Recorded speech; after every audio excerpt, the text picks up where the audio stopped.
Hi friends, இன்றைக்கி December 6ஆம் தேதி. இன்றைக்கி பாக்யலட்சுமி சீரியலில் என்ன நடக்குதுன்னு சொல்லிட்டு பார்க்கலாம். ராதிகா உள்ளே கோபிகிட்ட பார்த்து பேசிகிட்டு இருக்காங்க. கோபி சொல்லிகிட்ருக்காங்க, இப்போ தான் உனக்கு என்னை பார்க்க டைமே கிடச்சதா அப்படின்னு சொல்லும்போது ராதிகா சொல்கிறாங்க, நீங்கள் ஐசியூவில் இருக்கும்போதே நான் வந்துட்டேன், ஆனால் உங்கள் அம்மா தான் என்னை பார்க்கவே அலோவ் பண்ணலன்னு சொல்லிட்டு இருக்கும்போதே கரெக்டாக பாட்டி சரியான இவங்க 2 பேரும் உள்ளே வந்துடுறாங்க. உள்ளே வந்துட்டு இப்போ நீ எதுக்கு இங்கே உள்ளே வந்த அப்படின்னு சொல்கிறாங்க. பாருங்கள், நீங்கள் என்னை பார்க்கவே விடல, ஆனால் இவர் என்னமோ நான் இப்போ தான் அவரை பார்க்கவே வந்திருக்கேன்னு சொல்லி நினச்சிட்ருக்காரு அப்படின்னு சொல்கிறாங்க. உடனே பாட்டி பயங்கர ட்ராமா பண்ணிடுறாங்க. ஐசியூவில் இருக்கும்போது யாரையுமே தான் பார்க்க விடலை, அதனால தான் நானும் பார்க்க வேணான்னு சொன்னேன். இதோ வந்ததுமே ஆரம்பிச்சிட்டல சண்டை போட, இப்படியே கத்திட்டே இருக்கிறதுனால தான் நான் உன்னை அலோவ் பண்ணவே இல்லை. யாராவது ஆஸ்பத்திரியில் இந்த மாதிரி கத்திட்டே இருப்பாங்களா? வந்தாவே சண்டை தான் நீ போடுற, அதனால தான் உன்னை நான் இங்கே வரவே வேண்டான்னு சொன்னேன் அப்படின்னு சொல்கிறாங்க. கோபிக்கு ஒரே குழப்பமாக இருக்குது. அதுக்குள்ளார சிஸ்டர் வந்துடுறாங்க. என்னம்மா மறுபடியும் நீங்கள் உங்கள் சண்டையை ஆரம்பிச்சிட்டிங்களா அப்படின்னு சொன்னதும், நான் எங்கம்மா ஆரம்பித்தேன், அந்த பாருமா இவதாம்மா ஆரம்பிச்சா அப்படின்னு சொல்கிறாங்க. இதுக்கு தான் நான் சொல்கிறேன், நீ தயவு செஞ்சு வெளியில் போ, நீ இங்கே இருந்தாவே கோபிக்கு டென்ஷன் தான் ஆகும். என் பையன் எனக்கு உயிரோடு வேணும், அவனை படாத பாடுபட்டு காப்பாற்றிருக்கு, நீ வந்ததுமே பாரு அவன் எவ்வளோ டென்ஷன் ஆகுறான்னு சொல்லிட்டு அப்படின்னு பாட்டி ஏகப்பட்ட பில்டப் கொடுத்துட்ருக்காங்க. இன்றைக்கி ஆனால் பாட்டி கேரக்டரை இன்றைக்கி பார்க்கும்போது அவ்வளோ இரிட்டேட் ஆகுது, அவ்வளோ கோவம் வருது. பத்தாததுக்கு இனியா வேறு. ராதிகா வெளியில் போனது உடனே பாட்டி கோபியை பிரெயின் வாஷ் பண்ண ஆரம்பிச்சிடுறாங்க. கோபி எப்படிப்பா இருக்க, நீ நல்லா இருக்கியா, நீ நல்லா இருக்கணும் அப்படின்னு சொல்லிட்டு தான்ப்பா நான் அவளை உன்னை பார்க்கவே அலோவ் பண்ணல, அவள் விடுறது எல்லாமே முதல கண்ணீர் கோபி, அதெல்லாம் நீ தயவு செஞ்சு நம்பாத, ஆஸ்பத்திரியில் கூட அவள் சண்டை தான் போட்டுட்டு இருந்தா தெரியுமா உனக்கு, உன் மேலே அம்மாவுக்கு எவ்வளோ கோவம் இருந்தாலும் அது இப்போல்லாம் ஒன்றுமே இல்லாமல் போயிடுச்சு, எனக்கு சுத்தமாக அந்த கோவம்லாம் இல்லை, எனக்கு நீ உயிரோடு இருந்தால் போதும், எங்கே இருந்தாலும் நீ நல்லா இருந்தால் போதும், நான் சொல்கிறத கேளு கோபி, இன்றைக்கி உனக்கு டிஸ்சார்ஜ்னு சொல்லியிருக்காங்க, அதனால் நீ டிஸ்சார்ஜ் ஆகிட்டு நீ அவ கூடலாம் போக வேண்டாம், என் கூட என் நம்ம வீட்டுக்கே வந்துடுப்பா, நீ நம்ம வீட்டில் இருந்தால் தான்ப்பா நீ சந்தோஷமாக ஆரோக்கியமாக இருப்ப, நீ மறுபடியும் அங்கே போனால் அவள் ஒழுங்காக உனக்கு சோறு கூட போட மாட்டா, நான் தான் பார்த்தனே அங்கே இருக்கும்போது எப்படி அவள் சமைக்கிறா என்ன பண்ணுறான்னு சொல்லிட்டு எப்போ பார்த்தாலும் அங்கே அவள் பிரச்சனை தான் பண்ணிகிட்ருப்பா, இதோ இப்போ கூட பாரு அவள் சண்டை தான் போடுறா, வேணாம் கோபி நீ அவளோட போகாது அப்படின்னு சொல்கிறாங்க. நான் எப்படிம்மா அங்கே வர முடியும் அப்படின்னு சொல்கிறாங்க. அதெல்லாம் தெரியாதுப்பா, இப்போ உங்கள் அப்பாவும் இல்லை, உன்னையும் என்னால் விட முடியாது, அதனால் நீ என் கூடயே வந்துடு அப்படின்னு சொல்லிட்டு பாட்டி பயங்கர சென்டிமெண்டலாக பேசி கோபியை குழப்பிடுறாங்க. நீ ரெஸ்ட் எடுப்பா, அம்மா வெளியில் இருக்கேன் அப்படின்னு சொல்லிட்டு வெளியில் வந்தால் ராதிகா வெயிட் பண்ணிகிட்ருக்காங்க. ஏய் நீ இன்னும் கிளம்பவே இல்லையா? என்ன நீ நான் சொல்லிகிட்டே இருக்கேன் மறுபடியும் இங்கேயே நின்றுட்டுருக்க அப்படின்னு சொல்லிகிட்ருக்காங்க. சொல்லிகிட்டு இருக்கும்போதே இன்றைக்கி கோபிக்கு டிஸ்சார்ஜ் இல்லை, நான் கோபியை கூட்டிகிட்டு நான் கிளம்பிடுறேன் அப்படின்னதும், கோபியை நீ கூட்டிகிட்டு போறியா? யார் சொன்னா? கோபி என் கூட எங்கள் வீட்டுக்கு வர போகிறான் அப்படின்னு சொல்கிறாங்க. அவர் எப்படி உங்கள் வீட்டுக்கு வர முடியும்? அவர் என் கூட தான் வருவார் அப்படின்னு சொல்லிட்டு ராதிகா சொல்லிகிட்ருக்காங்க.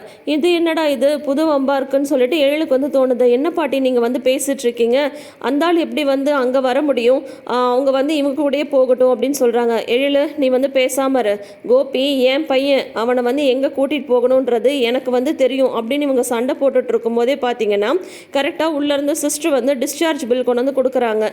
இன்றைக்கி இவருக்கு டிஸ்சார்ஜ், அதனால் நீங்கள் இந்த பில்லெல்லாம் பே பண்ணுங்க அப்படின்றாங்க. அதுக்குள்ளே டாக்டருமே செக்அப் பண்ணுறதுக்காக உள்ளே போகிறாங்க. செக்அப்லாம் பண்ணிட்டு வந்துட்டு ஹீ இஸ் பர்ஃபெக்ட்லி ஆல்ரைட், நீங்கள் டிஸ்சார்ஜ் பண்ணி கூட்டிகிட்டு போகலாம், 2 வீக்ஸ் கழிச்சு மறுபடியும் செக்கப்புக்கு கூட்டிகிட்டு வாங்க அப்படின்லாம் சொல்கிறாங்க. இந்த மாதிரி சொல்லிட்டு இருக்கும்போது டக்குன்னு எழில் பாக்யாவுக்கு கால் பண்ணிடுறாங்க. ஏற்கனவே பாக்யா இரிட்டேட்டாக இருக்காங்க, பாட்டி சவால் விட்டுட்டு போனதுனால. அம்மா உனக்கு ஒரு விஷயம் தெரியுமா அப்படின்றாங்க. என்ன அப்படின்னு சொல்லும்போது, இந்த மாதிரி பாட்டி அந்த ஆளை அங்கே வீட்டுக்கு கூட்டிகிட்டு வரதான் சொல்லிட்டு இருக்காங்க, இந்த விஷயம் உனக்கு வர தெரியும் அப்படின்ற மாதிரி சொல்கிறாங்க. அப்படியாம்மா நீ ஒத்துக்கிட்டியா அப்படின்றாங்க. அதெல்லாம் முடியாதுன்னு தான் நான் அப்பயே சொன்னேன்லடா அப்படின்னதான், அம்மா இப்போ இங்கே அந்த பிரச்சனை தாம்மா போயிட்டுருக்கு அப்படின்னது, நீ ஃபோனை நான் இப்போயே கிளம்பி வரேன் அப்படின்னு சொல்லிட்டு பாக்யா ஜெனிட்டையும் செல்விட்டையும் நான் போயிட்டு வந்துடுறேன்னு சொல்லிட்டு கிளம்பி வராங்க. அதுக்குள்ளார இங்கே ராதிகாவுக்கும் பாட்டிக்கும் சண்டை சூடு பிடிச்சிடுது. எல்லாரும் வேடிக்கை பார்க்க ஆரம்பிச்சிடுறாங்க. ராதிகா சொல்லிட்டு இருக்காங்க, அன்னைக்கு உங்கள் வீட்டுக்காரர் இருந்தப்போ நீங்கள் என்ன சொன்னீங்க, நீங்கள் தான் அவரோட ஒய்ஃப், அதனால அவர் விஷயத்தில் எந்த முடிவெடுக்கிறதா இருந்தாலும் உங்களுக்கு தான் உரிமை இருக்குன்னு சொன்னீங்கல்ல, அப்போ உங்களுக்கு ஒரு நியாயம் எனக்கு ஒரு நியாயமா, கோபி என்னோட புருஷன், அதனால் அவர் விஷயத்தில் எல்லா முடிவும் எடுக்கிற உரிமை எனக்கு மட்டும்தான் இருக்குது அப்படின்னு ராதிகா சொல்கிறாங்க.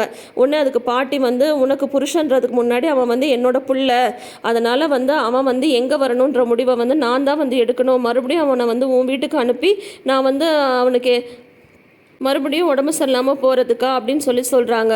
டாக்டர் என்ன சொல்லிட்டு போனார் பார்த்தல்ல, நல்லா சத்தான ஆகாரமாக கொடுக்கணும், டென்ஷன் இல்லாமல் பார்த்துக்கணும், ஸ்ட்ரெஸ் இல்லாமல் பார்த்துக்கணும்னு சொல்லிட்டு போகிறாரு. அதெல்லாம் உன் வீட்டில் இருந்தால் நடக்குமா? நான் தான் இருந்து பார்த்தனே, ஒரு நிமிஷமாவது அங்கே வந்து நிம்மதியாக இருக்க முடிஞ்சதா? ஒருவேளை சாப்பாடாவது நிம்மதியாக சாப்பிட முடிஞ்சதா? மாற்றி மாற்றி நீயும் உங்கள் அம்மாவை கத்திட்டே இருக்கீங்க. மறுபடியும் கோபி அங்கே வந்தால் அவனுக்கு உடம்பு முடியாமல் தான் போகும். அதனால் அவன் அங்கெல்லாம் வரமாட்டான், நான் என் கூட தான் கூட்டிகிட்டு போகிறேன் அப்படின்னு சொல்லிட்டு பாட்டி சொல்லிட்டு இருக்கும்போதே பாக்யா வந்து வந்துடுறாங்க. அத்தை இங்கே என்ன நடக்குது அப்படின்னு சொல்கிறாங்க. இப்போ நீ தான் ஹாஸ்பிட்டல் வரமாட்டேன்னு சொன்னல, இங்கே எதுக்கு வந்த அப்படின்னு சொல்கிறாங்க. ஆமாம், இங்கே என்ன பிரச்சனை நடந்துட்டுருக்கு? நான் தான் வந்து சொன்னல அவரை வந்து வீட்டுக்கெலாம் கூட்டிகிட்டு வரக்கூடாதுன்னு சொல்லிட்டு, அவர் வந்து அவங்க ஒய்ஃப் கூட அவங்க வீட்டுக்கே போகட்டும் அப்படின்றாங்க. அதெல்லாம் முடியாது பாக்யா. இப்போ நீ என்ன, கோபி வந்து என் கூட வரணும், எனக்கு வேண்டியது அவ்வளோதான், உன் வீட்டுக்கு வரக்கூடாது அவ்வளோதானே? சரியா, நீ வந்து ஆன்லைனில் வந்து வீடு பாருப்பா, எனக்குன்னு தனியாக ஒரு வீடு பாரு, நான் வச்சு என் பையனை வந்து தனியாக ஒரு வீட்டில் வச்சு பார்த்துக்கிறேன். என் புருஷனோட பென்ஷன் வருது, அந்த பென்ஷன் பணத்தை வச்சு நான் வந்து என் பையனுக்கு வேண்டியதெல்லாம் செஞ்சு நான் வந்து பார்த்துக்கிறேன் அப்படின்னு சொல்கிறாங்க.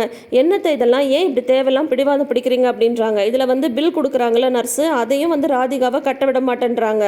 வந்து செலியன் வந்து நான் கட்டிடுறேன் அப்படின்னு சொல்கிறாங்க. இல்லை நானே எல்லா எக்ஸ்பென்ஸும் பார்த்துக்கிறேன்னு சொல்லும்போது பாட்டி வந்து அதுக்கும் அலோவ் பண்ணுறது கிடையாது. அதனால செலியன் தான் பில்லெல்லாம் பே பண்ணிட்டு வராங்க.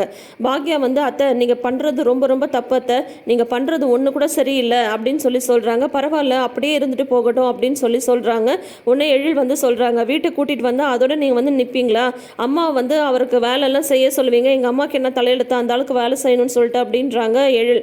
உடனே வந்து உங்கள் அம்மாவுக்கு வந்து வேலை செய்கிறது தானே பிரச்சனை, கோபிக்கு வேண்டியது எல்லாமே நானே செஞ்சு கொடுத்துக்கிறேன், நானே சமைச்சு கொடுத்துக்கிறேன் அப்படின்னா உனக்கு சரியா பாக்கியா அப்படின்னு சொல்கிறாங்க. எப்படி இருந்தாலும் சரி கிடையாதத்தை, நீங்கள் பேசுகிறது கொஞ்சம் கூட சரியே கிடையாது. கோபி வந்து அந்த வீட்டுக்கு வரவே கூடாது, அவ்வளோதான். அதில் வந்து நான் உறுதியாக இருக்கேன். அவரே வரேன்னு சொன்னாலும் என்னால் அதை வந்து ஒத்துக்க முடியாது அப்படின்னு சொல்கிறாங்க.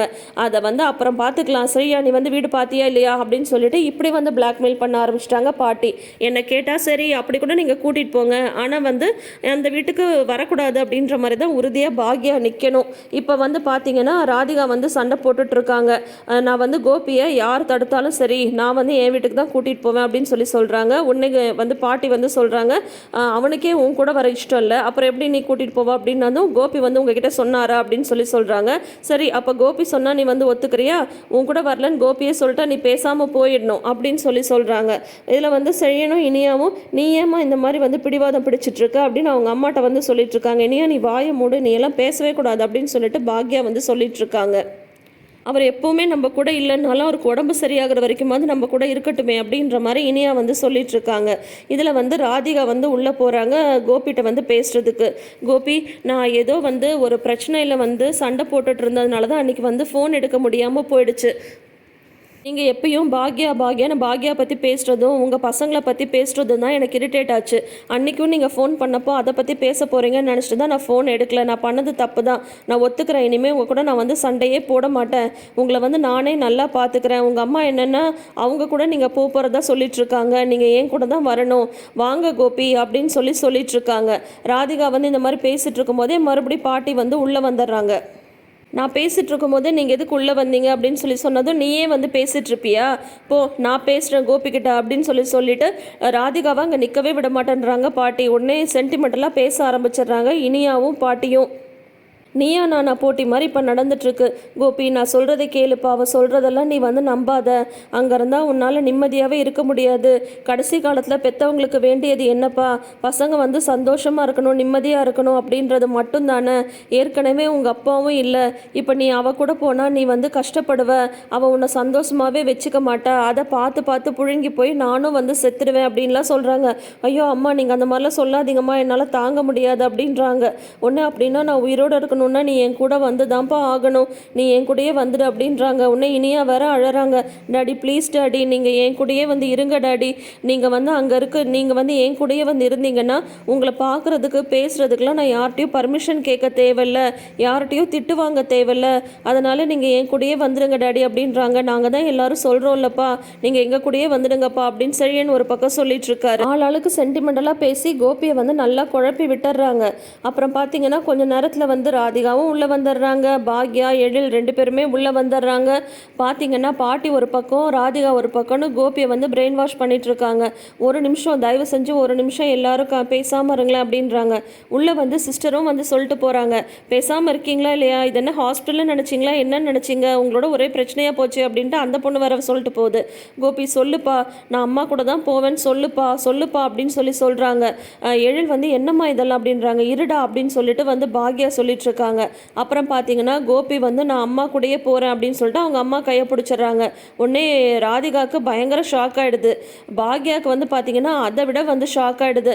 சரியா சரியா, அதான் வந்து அவன் நம்ம கூட வரேன்னு சொல்லிட்டால, போ நீ போய் ஆம்புலன்ஸ்க்கு ஏற்பாடு பண்ணு, வாங்க வாங்க அப்படின்ட்டு பாட்டி இனியா சேர்ந்து 3 பேரும் ரூமை விட்டு வெளியே போயிடுறாங்க. பாக்யா வந்து பின்னாடியே தடுக்கிறதுக்காக போகிறாங்க. ஆனால் பாக்யாவால் ஒன்றுமே பண்ண முடியல. மறுபடியும் பார்த்தீங்கன்னா பாக்யா வந்து திரும்ப திரும்ப அதெல்லாம் முடியாது, அவரை கூட்டிகிட்டு வரக்கூடாது அப்படின்னு தான் சொல்கிறாங்க.